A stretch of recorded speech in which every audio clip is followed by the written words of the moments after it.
And we're actually going to be right now sharing the screen in what we're doing. So the concise presentation of fiqh. And you could see it's actually translated by Jamaluddin Zarabozo. Jamaluddin Zarabozo, he actually did an outstanding job in translating a lot of different books. He's actually a combination of Spanish and French, and of course lives in California. He has done a lot of different lectures on fiqh, Islam. He's actually specialized in mathematics, ironically, but he also studied Islamic studies and stuff. So his Lugha Arabiya is very well, mashallah, and actually did a lot of translations in different books on Islam. So in fiqh, tafsir, hadith, and did a lot of lectures as well. His lectures are available online, so you can check them out as well. So why did I choose this book and not other books? What I liked about this book is that it's easy in language. It's very well written. It basically covers the most important things in fiqh without going into a lot for people that are beginners. If you are to many times say differences of opinions between scholars, and people would get confused. So I just really wanted to make it something that is simple, something that you can have at hand and really go over it. And pretty much, you know, if you were to open up any book of fiqh or any Islamic studies book, I want you to be able to understand it. So the first chapter that we're going to be doing is the chapter on purity, which is actually how every single book of fiqh starts. Every single book of fiqh always starts with purity, because purification is basically the beginning, and the cleansing part is really the beginning of every single ritual that you do in Islam. That's the first thing you do before you even start your salah. You first go for tahara. All right. So tahara is basically, to mean, the word tahara just means you're cleaning yourself and being free from impurity. But you want to keep in mind that the word tahara, i.e. purification, is actually you're purifying yourself from certain things. You're not just purifying yourself from everything. Okay. So what do I purify myself with? You purify yourself with water. But water has to have certain conditions for that water to be a considerable element, a considerable thing you can wash yourself with. All right. So although, you know, he mentioned that, but I'm just going to summarize so you guys can go over it. So water is basically the water that is sent down. It's tahura. It's basically the water that is sent down in where it's basically the pure water. The pure water must be free from any smell, from any color, and of course, from any taste. So if the water has a smell, you can't use that. You can't use that as water to cleanse yourself with. If that water has color, you can't use that in order to wash yourself with. If the water has a taste, and what we mean by taste, a taste that is not of water. All right. Well, of course, the water doesn't have a taste, but if it has a taste, whether you're tasting orange juice, apple juice, you can't use that for wudu. All right. So just to give you an idea. So what if these substances were actually probably, you've got a smell, pool water, there's a smell. If that pool water reaches more or is more than 162 liters of water, even if it has a slight smell, all right, or smell of something pure like chlorine, it's definitely more than 162.5 liters of water, then therefore that is actually pure for you to jump into the pool and come out and actually be pure. What about color?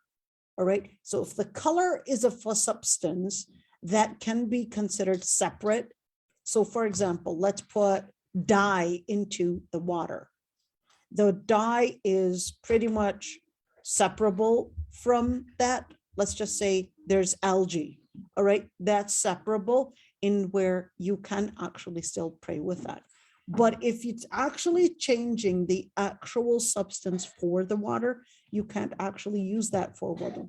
So what are we talking about, actual substance? So for example, let's say you had within that water, all right, and it's not 162.5 liters, but you had that water basically diluted in apple juice, okay? You can't use that water to make wudu with, not to mention that the change in taste. So if it's smell, taste, and of course the color, that would actually make it that water you cannot use to purify yourself with. In situations where water is not there, then you could use soil, okay? But we're going to be talking about that later, because it's not that you're using soil entirely like that. So what does that mean? What type of water are we talking about? So we're talking about sky water, rain, etc. That's all pure. Ocean water, sea water, that's all pure. Or water that comes from the ground. So in other words, it's basically gushing water from the ground. That's all pure. So what about water that we might actually find in areas where probably we're going camping, and there are these little small water areas, because probably you've got animals drinking from it. That's actually pure water. So even if animals were drinking from it, that's okay. All right. So what are the impurities anyways? So if I were to say something is pure, that means it's pure from what? All right. What does it mean? That it's pure from what? So the word impurity is actually the word najasa. All right. So najasa actually means impure. Why is that even an issue? Because you're cleansing yourself. Why am I even cleansing myself? Remember, the first thing that Allah subhanahu wa ta'ala told the Prophet sallallahu Ya ayyuhal muddathir qum fa'anzir wa rabbaka fakabbir wa thiyabaka fatahhir wa rujza fahjur. What is that? So the first 4 ayat to be revealed after Surah Al-Alaq were, "O you that is all bundled up in your blanket, get up and warn." But in order to be a warner, in order to be a person of a mission, you needed to have the qualities to do that. So what is it? Rabbaka fakabbir. You have to glorify your Lord on the inside. 2, purify your clothes. Purify my clothes from what? Well, once you actually purify yourself on the inside, then you're taking the second step, which is purifying yourself on the outside. And you're also not only purifying yourself from the actual, let me call it materialistic impurities, but warujza fahjur. And there are also the let me call them the non-materialistic, in other words, the behavioral impurities. So zina is an impurity. All right. Alcohol is an impurity. Drugs are an impurity. Listening to falsehood is an impurity. It doesn't mean you go make wudu from them. Let's say you were backbiting somebody. It doesn't mean that you go and make wudu from it. All right. Because that's a metaphorical impurity. That's not a literal impurity. The literal impurities is really what we're covering right now. All right. So you've got some impurities that you're purifying your inside from, which is shirk. Which is, what is shirk? The opposite of oneness of the Lord Almighty. Remember what we were talking about the first class. Or if you're purifying yourself from the inside of insincerity to the Lord Almighty. The physical impurity is what we're really covering right now. So we're not right now speaking about the metaphorical impurities. Whether we're talking about metaphorical impurity, backbiting, abusing somebody, oppressing somebody. That's a metaphorical impurity. That's not an actual one. So the actual ones that we're talking about are really the impurities, the physical impurities, which is called the najasa. So the najasas are actually things that you have to avoid. You generally cannot use, because these najasas are supposed to be things that you avoid, are supposed to be things that you have to cleanse yourself from. They're actually things that you cannot sell. They're actually things that are not considered of value. They're actually supposed to be matters that you have to keep your body clean from, two, the place that you are in clean from, and your clothes clean from. So in other words, you want to stay away from these contaminants, these impurities. So what are these impurities and what do they actually look like? So number one is human urine and human feces. So what does that mean? So the number one and number two, the pee and the poop.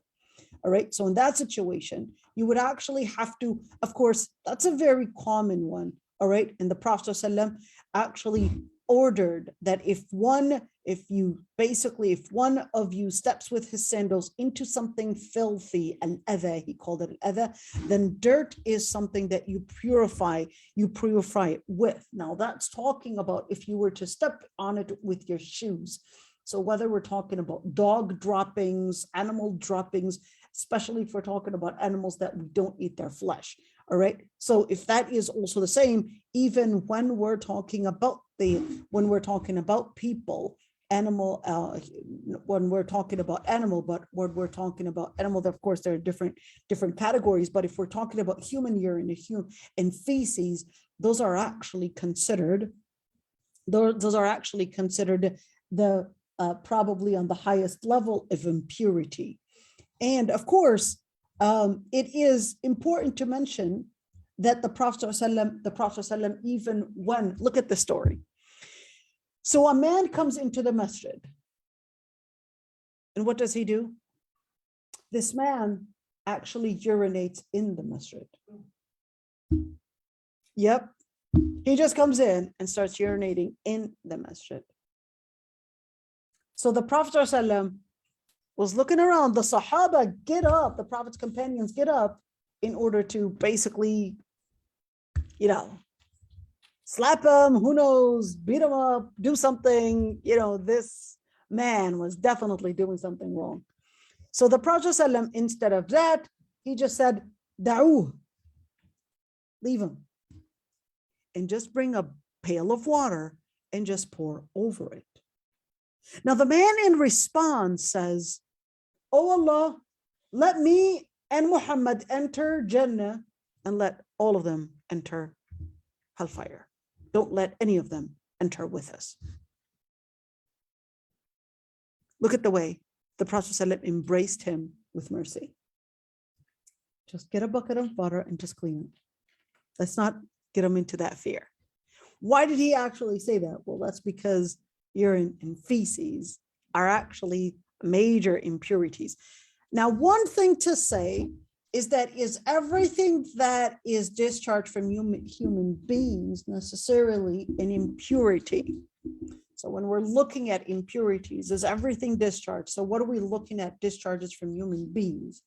One, we're looking at probably vomit. Two, we're looking at bleeding.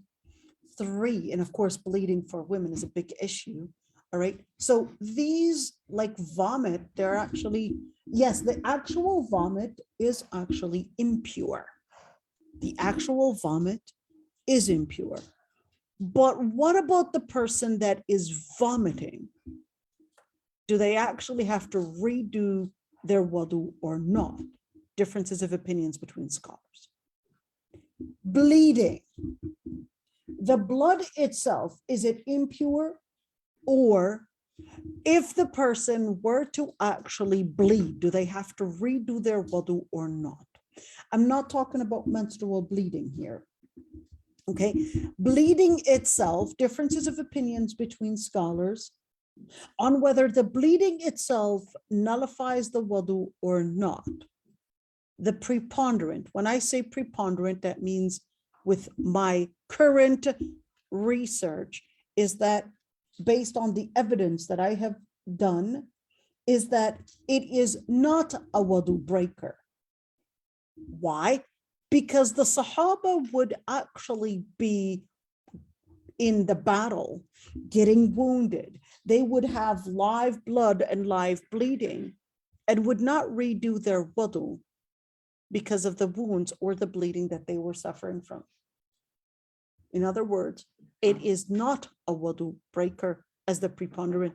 So does that mean that's the same thing with the other types of bleeding for women? We're going to talk about that later on. Now, the other substances are called al-madhi and al-wadi. Those are two different things, al-madhi and al-wadi.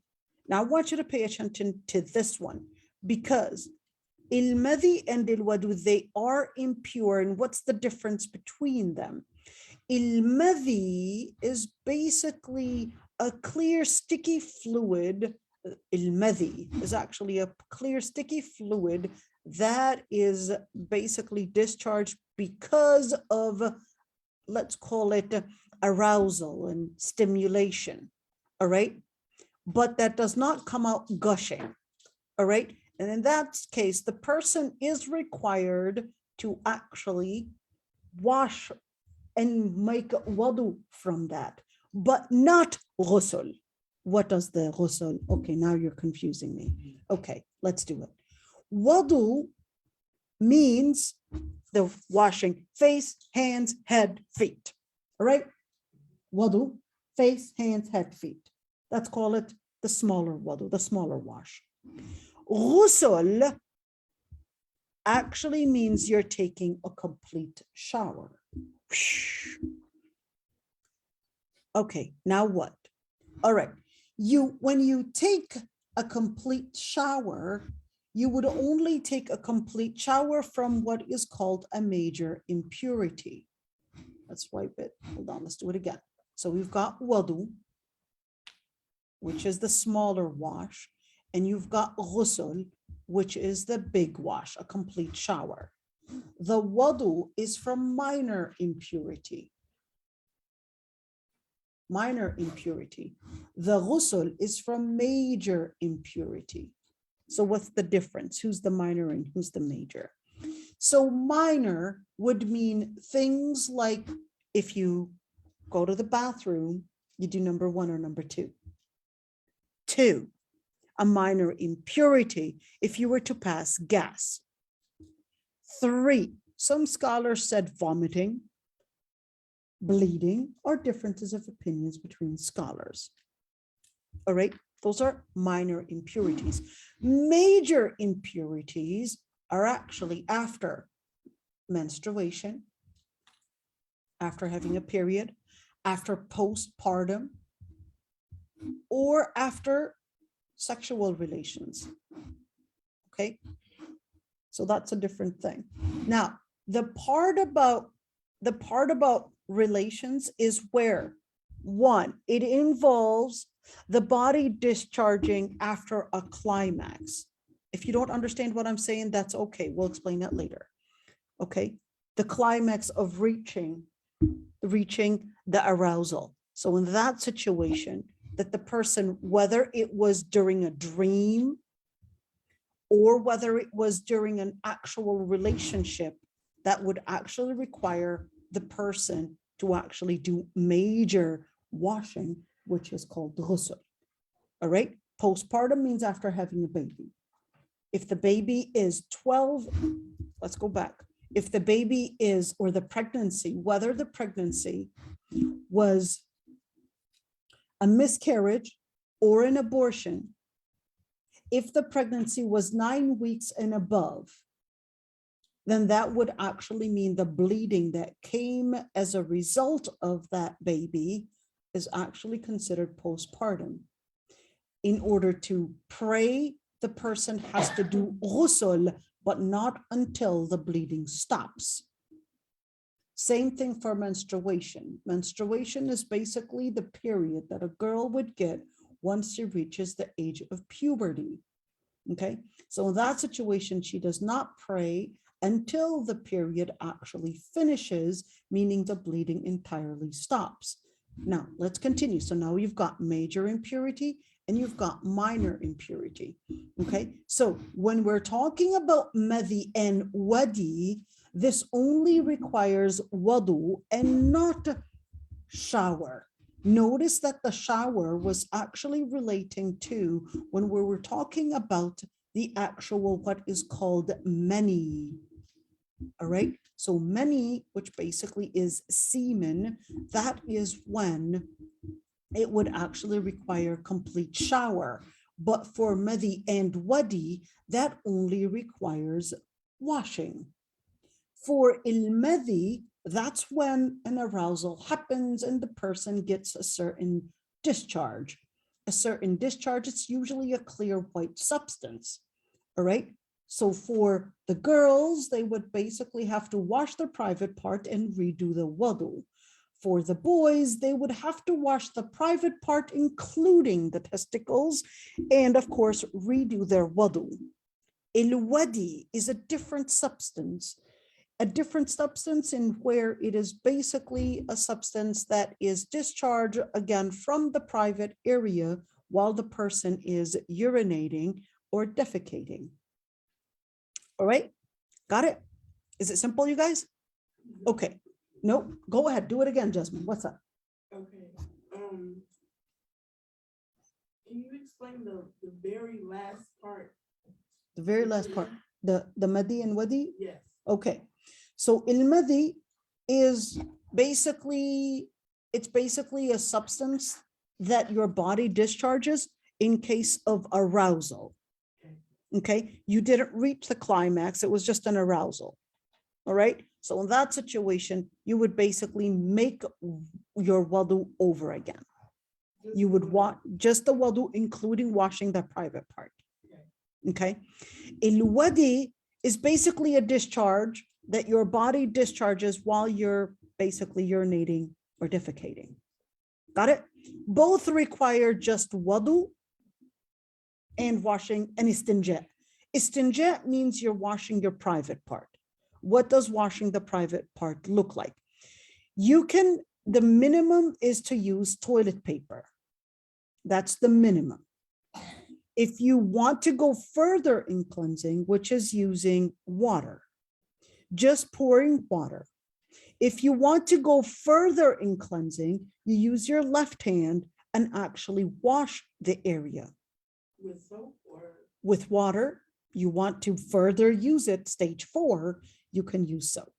So let's do it again. The minimum is to use toilet paper or rock. That's the number, stage 1. If you want to use that, that should suffice.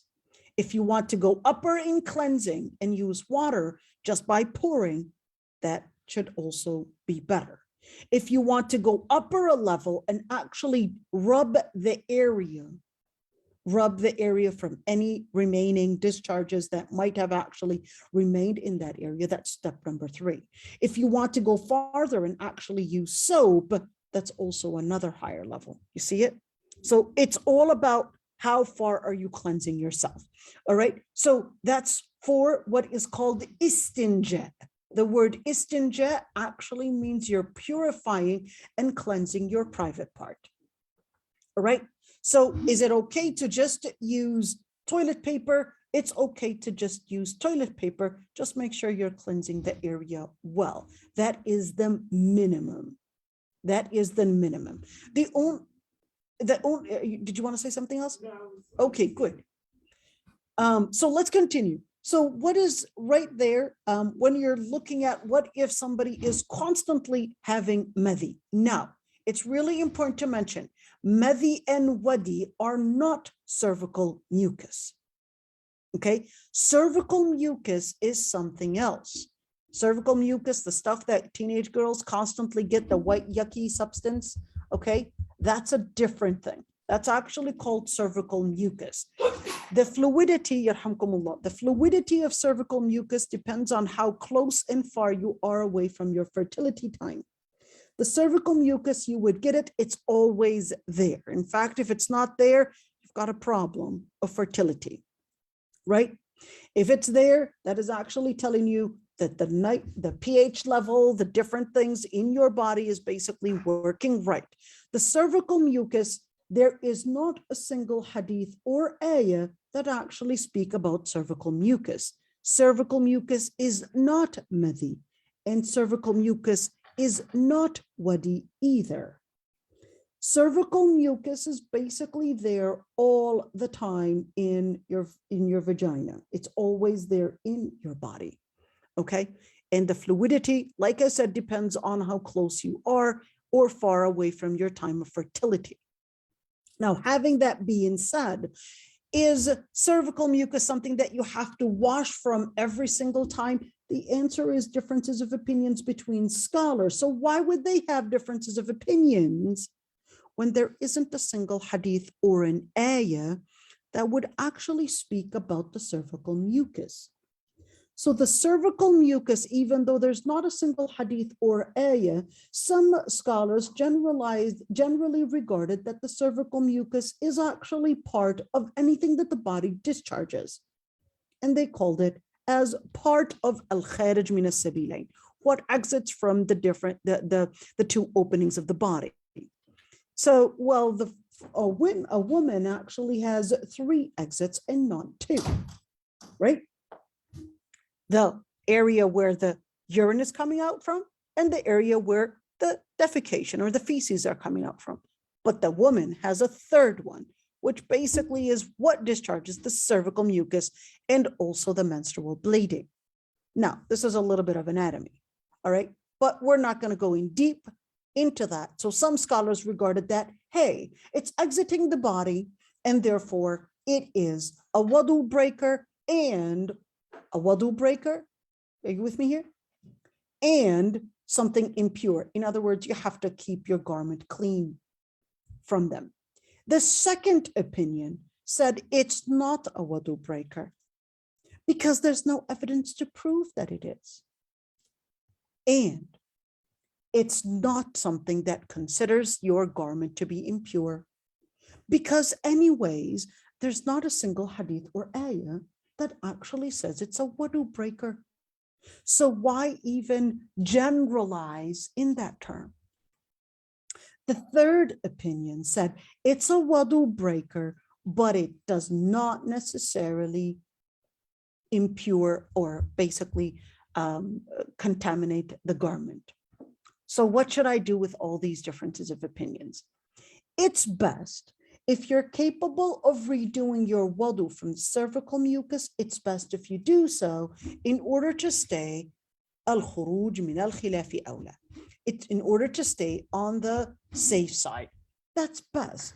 But if you're not capable, or if it, okay, Jiba.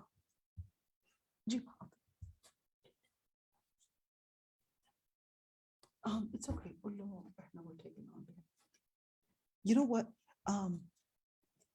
Dr. Hannah, so they got the pizza. Can you just tell them that you're on behalf of Zamzam and actually taking? Just receive it? Yeah, just take it. So the other part is that when we're looking at what is the preponderant, if you're capable of redoing your wudu, then do so. If not, and if it's becoming too hectic, and especially if you're between the ages of give or take 13 and the 20s, early 20s, this is going to be a big problem for you, especially if you're an active girl in where you're constantly getting this discharge. And I've seen a lot of times girls actually stop praying because they couldn't use the carefree and didn't know what to do. They were embarrassed, didn't know how to say, I'm not sure how I'm going to do with this. So for those girls, I would say, don't worry about it. And there is actually a huge debate on this. Pray, and inshallah, your prayer will be accepted. And this is a considerable opinion. Even if you had the white cervical mucus, don't worry about it. Make your salah. And if you're capable of redoing your wudu, if you're capable of actually, putting some carefree things in order to keep you away from contamination, that's good. But if you didn't have it, that's okay. Go on. Don't give up on your prayer and make your salah. All right. Let's move on with the, let's see, we've got a question. Yes, this class is offered every Sunday, inshallah.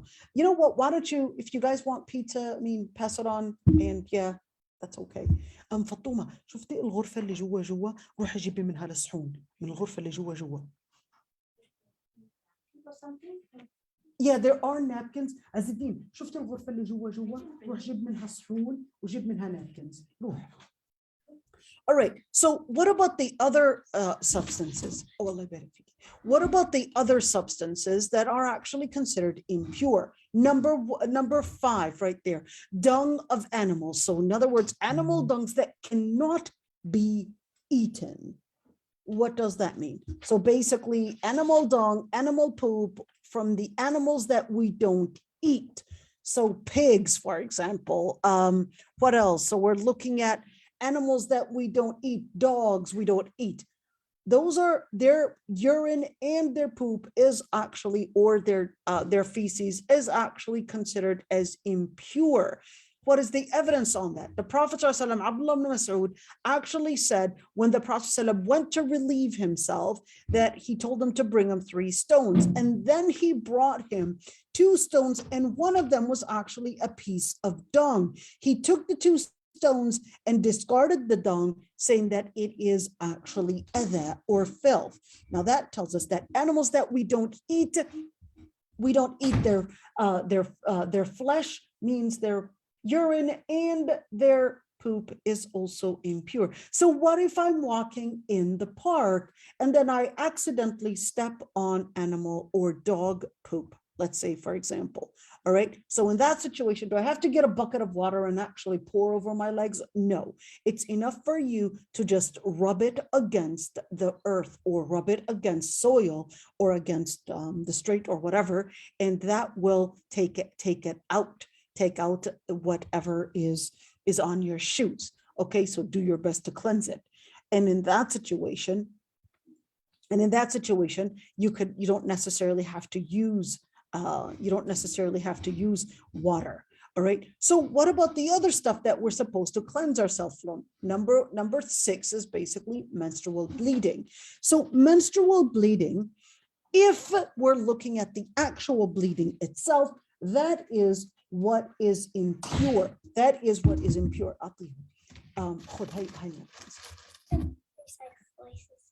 Okay, we'll see. That is what is actually impure. What is the evidence? Asma bint Abi Bakr said that a woman came to the Prophet ﷺ and she said, we get menstrual blood on our clothing. So what should we do? And he replied, and he used the word rub it and ufruki. So rub it and then scratch it off with water, and then wet it, and then you can pray with it. In other words, this is not talking about the stain. Okay, so the actual menstrual bleeding is what is considered impure, but not the stain. If you, let's say you wash your garment and a stain is there, that's okay. I've got some. That's okay for the stain. We're talking about the actual menstrual bleeding. Is every type of vaginal bleeding necessarily considered menstrual? The answer is no. Yeah, let them take some. Yeah, they can take it by themselves. Why? You don't have to do the serving. All right. So whoever wants them, you guys open it up and start taking. That's okay. So when we look at vaginal bleeding, there are actually 3 types of vaginal bleeding. There's one that is menstrual, and 2 that is postpartum. I'm just going to make this really quick. We're going to go in more details later on. And 3, there's what is called istihada. All right. If the bleeding is not menstrual or postpartum, then therefore it is istihada. But in order to understand that, we first have to understand at least what these mean. The postpartum, if the pregnancy was 9 weeks and above, and then, of course, a bleeding, regardless of whether that was a miscarriage or an abortion, the bleeding that actually comes after the pregnancy of 9 weeks and above is actually postpartum bleeding.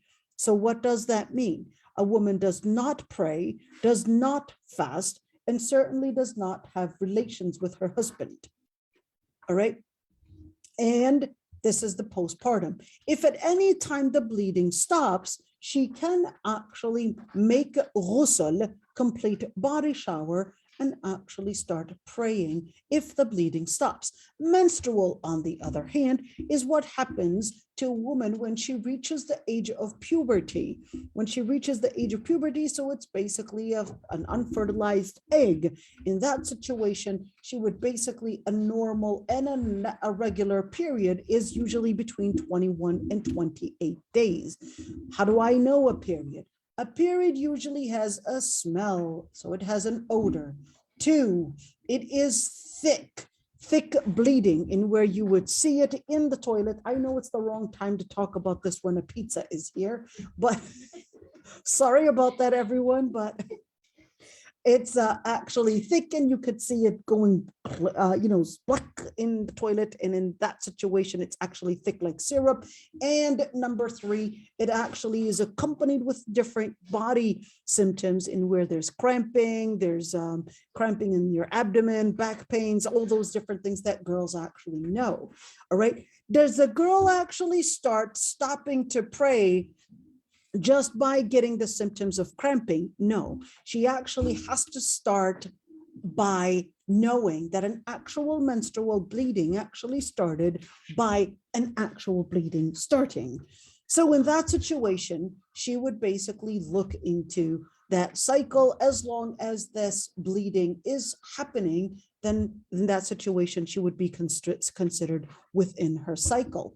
Istihada, on the other hand, can be any type of a bleeding that is not related to a cycle and certainly not related to postpartum.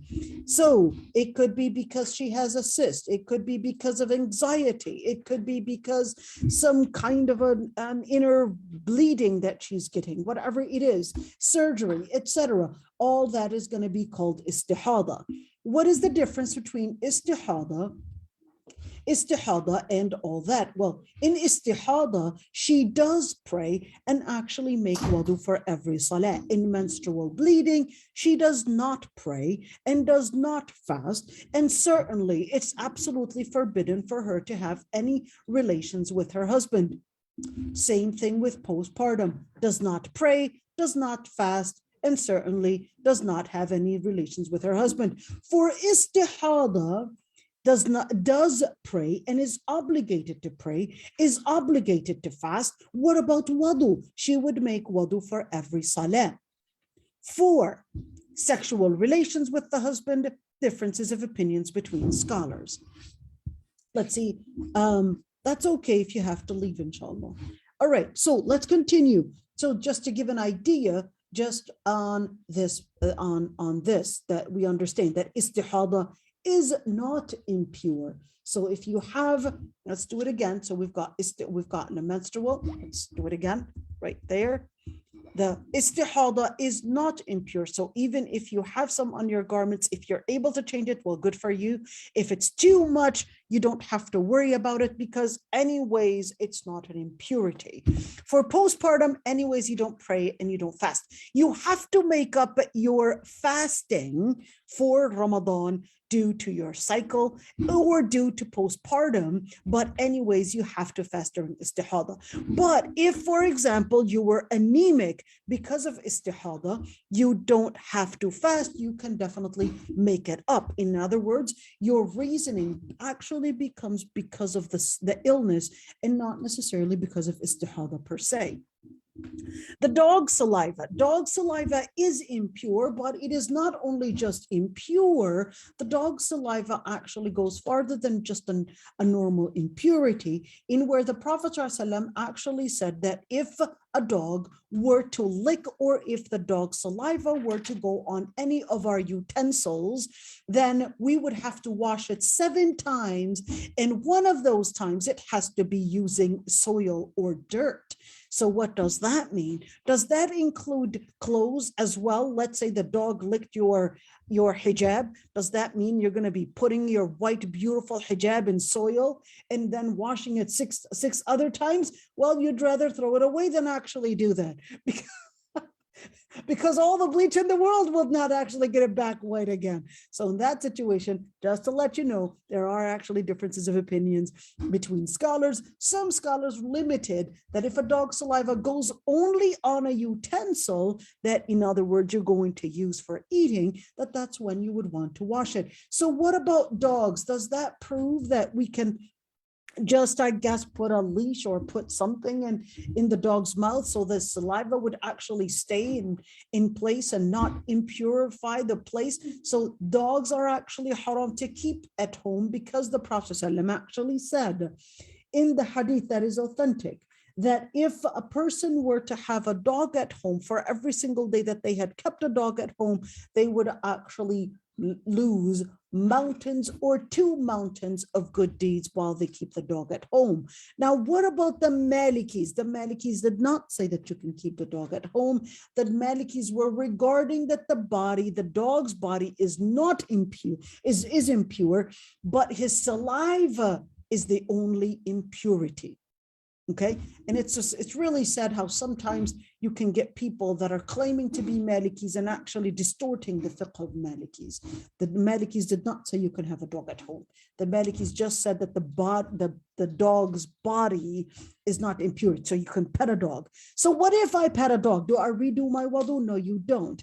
Do I take a shower? No, you don't. Can I pet a dog? You certainly can pet a dog. What about the dog sweat? The dog doesn't sweat, my dear. Okay. What about if the dog was actually wet? Differences of opinions between scholars on whether you have to wash, and I'm not talking about washing to mean wudu. We're talking about just a simple washing your hand, for example. We have washing machines and dryers. Can I just stick it in the washing machine and it counts the same? Or If we're talking about dogs, yeah. Yep, yes, you can. Oh. That we mentioned that opinion earlier. So do you necessarily have to? But if we're talking about utensils, it's not enough to put it in the dishwasher. Okay. For the utensils, no, you got to go outside, get some sand or get some soil, wipe it with it once, and then stick it in the dishwasher. Got it? All right. So as for the animals that were not slaughtered, which is basically carry on. All right. So in that situation, the animals that were not slaughtered, they are actually considered impure. So what about their leather? There are actually differences of opinions between scholars if we were to tan the leather on whether just by tanning it, that's enough and that it suffices. You want to take some more pizza? Take some more, sweetheart. That you want to take some? I'm just looking for plates. You're looking for what? Where can I go? Open that closet, open that room, the office. There's a white closet, search in it. You might find something. All right. That's all right. Don't worry about it. Let them enjoy. All right. So for the animals that are dead, it's not open? They're not open. It's not? Where are the keys? For the animals that are dead, can we use their flesh and actually use their leather, not use their flesh? Oh, this is weird. Look around here. You're gonna find it around. Right here, behind the computer. Oh, here it is. So can we actually use the leather? So let's say we're talking about animal, swine leather, pig leather, or we're talking about leather that they're selling in JC Penney or Macy's. And we know that this is real, genuine leather, but I don't know if that animal was actually slaughtered the halal way or not. I do see that it's tanned. Do I necessarily have to search for that or not? Well, number one is that the Prophet ﷺ actually said in the hadith, إِذَا دُبِغَ الْإِهَابُ فَقَدْ طَهُرَ. If the leather is tanned, that is actually what purifies it. So in other words, it becomes pure, and it is pure by simply just having it tanned. So what does tanning actually mean? Tanning does not mean to change the color. Tanning actually involves where you're going to be drying that leather and you're going to be using different chemicals, could be vinegar, could be salt, in order to make sure that all the different fluids and the remains from that animal, the fluids are basically all dried out. Okay, doesn't have anything in it. They leave it, they dry it, they use vinegar or may use salt, etc. And that's what tanning means. And then probably use color if they're lucky. All right. All right. So what about other dead animals? Well, for fish, if the fish is floating and you could see that it's already starting to decompose, then do not eat that fish. Okay. So do I have to look at each and every single fish that the fisherman would catch in order to make sure that he didn't catch a floating fish? No, generally dead fish and locusts. What is a locust? A locust is like a huge grasshopper. All right. So in that situation, those are actually considered the locusts. They're big grasshoppers. All right. And the fish is actually considered pure and is actually considered something that is not impure, and you could actually eat. All right, so you don't have, all sea animals are things that you could eat, except for Hanafis. Just on a note, they did differentiate between certain sea animals, and they considered things like lobsters and things that are shelled from the sea animals. They regarded them as not halal to eat. Shells, shrimps, and lobsters, and what are all those different things? All right, you guys don't eat lobsters, right? Haven't eaten shrimp? Do you eat shrimp? Yeah, I do. You do? Okay, good. I guess you went off a heretic from Hanafi madhab. All right, but the preponderant is that it is permissible to eat. It is a fish animal, and you could a sea animal, and you can actually eat it. What about animals that do not have circulating blood in them, such as flies, ants, bees, etc.? So there, now it's really important to mention that there is a hadith where the Prophet ﷺ tells you that if you actually have a fluid food, so I'm not talking about a pizza, I'm talking about a fluid food. The sunnah is, if a fly actually goes in near your soup, to dip it in and take it out and throw it. Ew, that's so disgusting. Guess what? There is actually research to prove that under one wing, according even to the hadith, under one wing, there is a healing, and under another wing, there's actually a certain disease. But the Prophet ﷺ tells you to dip it in, and that dipping in actually bursts the healing one of them. So do I have to do that? I'm disgusted. You don't have to do that. That's the sunnah. You don't have to do that. All right. So just to let you know. Eat it? And you not eat the fly. No. You dip it with your finger? Not eat the fly, eat the soup, not the fly. What about afterwards? Do you have to drink that soup? Yeah. What's the purpose of doing the whole thing? That's the sunnah, okay? You don't have to if you don't want to. It's going to be taking fly soup. Yes, that's the sunnah. You don't have to if you don't want to. Hey, you never know what healing it brings. Ashhadu bi anna Muhammadan Nabi.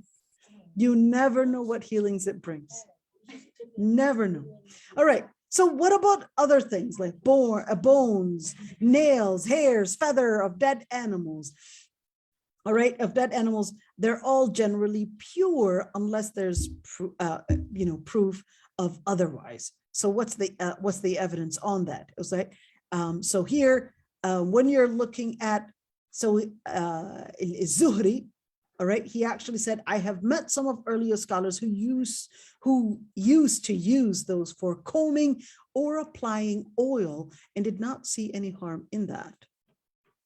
In other words, you don't have to look at each and every single substance and actually think that if they said that they had, let's say, creams and lotions and etc., where it said that it had animal enzymes, you're like, oh, I'm not sure. You have to call the company and actually see if that was that animal was slaughtered or not. You don't have to do that, all right? So you don't have to, be concerned about that. How to clean impurities.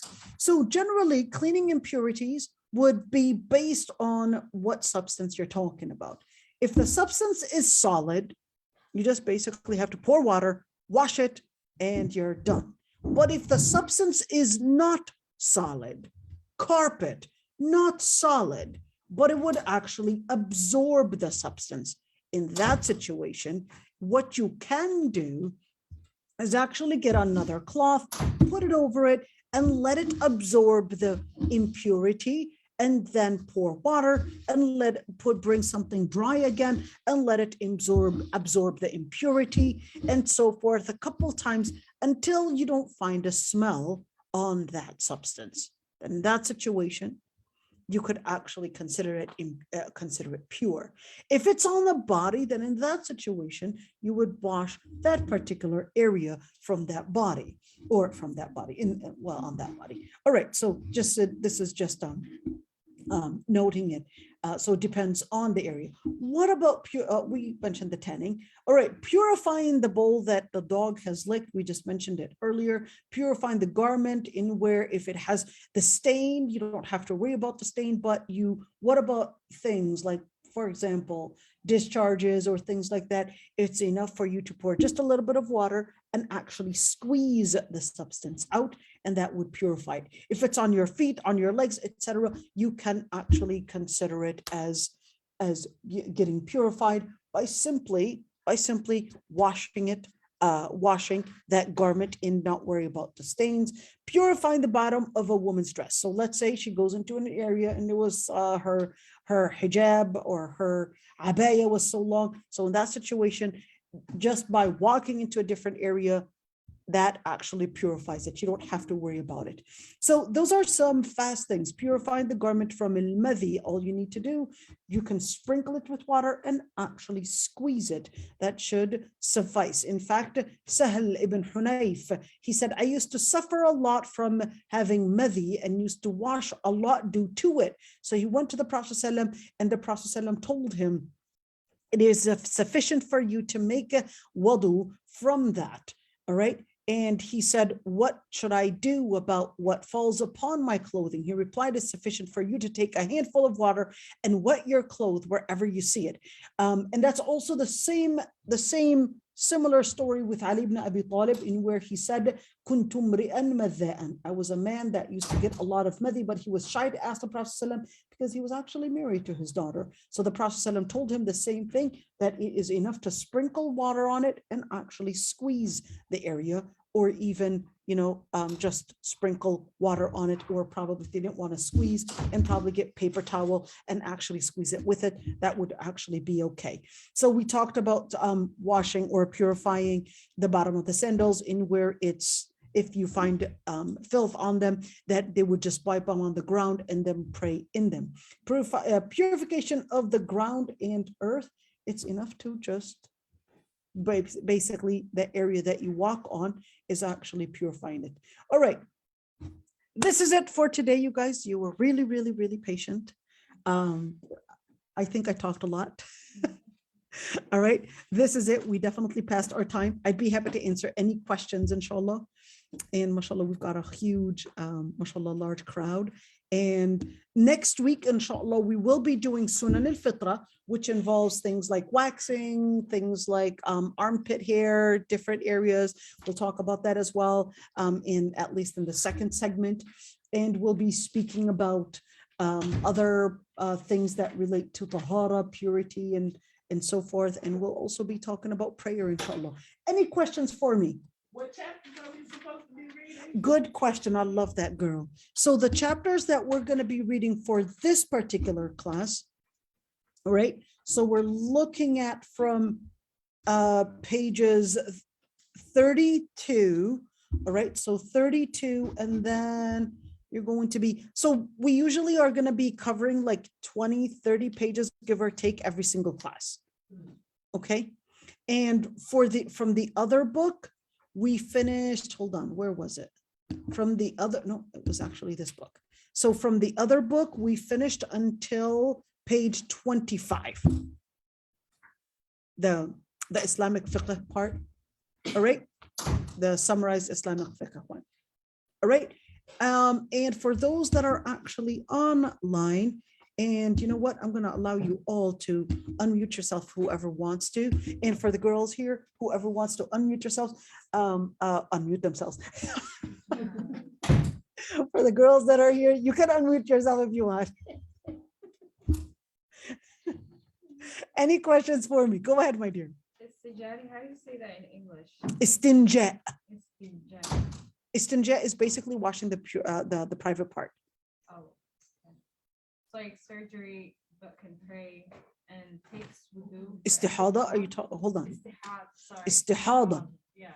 Istihada is any bleeding that is not postpartum and not menstrual. All right. So it could be due to different medical reasons. She has a cyst, or she has some kind of an OB problem that's making her, maybe even mixing medications. She's taking these medications that's making her bleed. That's not really time for her period, but she's taking this medication and it's causing a disruption in the bleeding. Okay, that's not bleeding necessarily. Not every vaginal bleeding is menstrual bleeding. Got it? How do I know?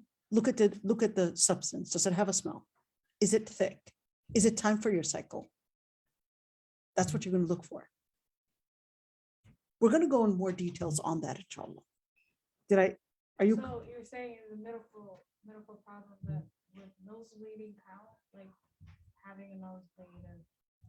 So a nosebleed, you simply leave, if you are praying, you basically for ru'af, you would leave your salah. It does break your wudu. Okay, it does break your wudu. So you would redo your wudu and come back. All right, and come back. But istihada is really different, because istihada is not a nosebleed. It's vaginal bleeding that is not menstrual and that is not postpartum. Okay, istihada is not a nosebleed. And if you're having istihada, we're not talking about your finger bleeding. Okay, go ahead, my dear. Fatima. I was close. Sadia? Okay, go ahead, Sadia.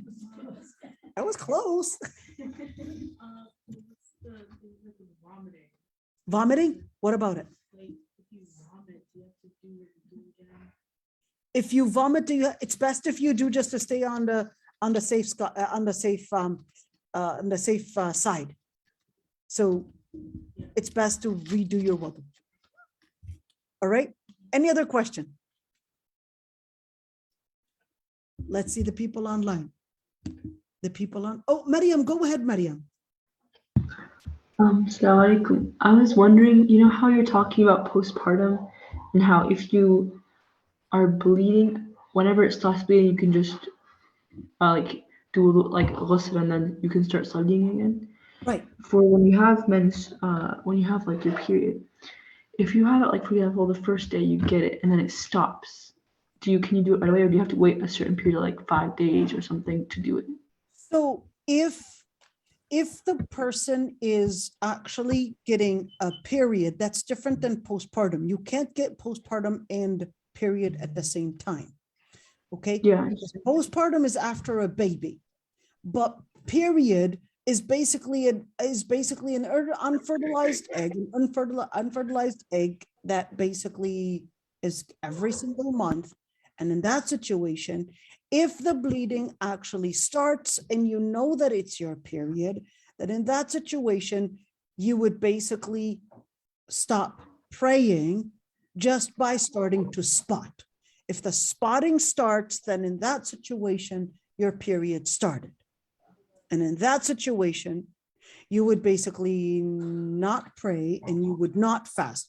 What if the girl has a habit of cycle in where it starts one day and then 2-3 days, she basically gets nothing. All right. So in those 2-3 days, she gets nothing. She would basically consider that those 2-3 days that she did not have a cycle. So she would actually pray during those days. All right. Okay, yeah, thanks. All right, everyone. Jazakumullah khairan. I hope I wasn't hard. You know what? Maybe I would want to hear you guys. Was the fiqh class hard? It was? No? Easy? I'd love to hear it. It was easy. It was fun. Woo. All right. Alhamdulillah. Anybody else thinks otherwise? MashaAllah, it was really good, Sister Aisha. Good. Alhamdulillah. All right. So I guess this is it. Inshallah, we'll see you all next week and join us in person. I do have another question though. Go ahead, my dear. What time does the class start? So the class is from 11 until so 12:30, give or take. But today, because we started really roughly around 11:30, so 11 to 2 is those 2 classes. Okay, okay. All right. Thank And you. then in the other times, we will be having from 11 until 12, and then a little break, and then 12 until until around 1 before Dhuhr, and then we'll take a break for Dhuhr Salah, and then we'll do our second class, and then we'll be leaving, inshallah. And hopefully, inshallah, we'll be doing some other times where we'll be having discussions too. Okay, thank you. All right, inshallah. So everybody, inshallah, we'll see you some other time. Assalamu alaikum. Sister Aisha, Go ahead, Bishara. you know, like if you join the class late or you miss the class, is this recording? It is recorded. So you can listen if you wanted to. Yep, you're actually live right now, Bishara. Oops. All right. All right, everyone. Assalamu alaikum wa rahmatullahi wa barakatuh.